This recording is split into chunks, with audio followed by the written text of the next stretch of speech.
भिवंडी-वाडा महामार्गाची भयानक अवस्था सध्या झालेली असून 370 कोटी रुपये खर्च करून सुद्धा या रस्त्यावरचे खड्डे मात्र जैसे थेच आहेत।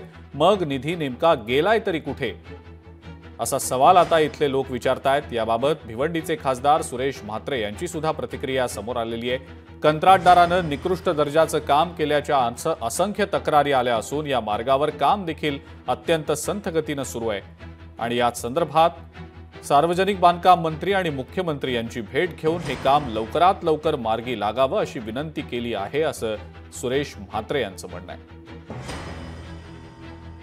हे काम अतिशय निकृष्ट म्हणजे अवस्था तर खूपच वाईट झालेली आहे। ठेकेदाराने पण काम निकृष्ट दर्जाचं केल्याच्या तक्रारी देखील आमच्याकडे आहेत आणि काम देखील खूप संथ गतीने चालू आहे आणि म्हणूनच त्या दिवशी मी स्वतः राऊंड मारला आणि या कामाविषयी बांधकाम मंत्री असतील आणि मुख्यमंत्री महोदय असतील यांची मी लवकरात लवकर भेट घेणार आहे, जेणेकरून ते काम लवकर मार्गी लागेल।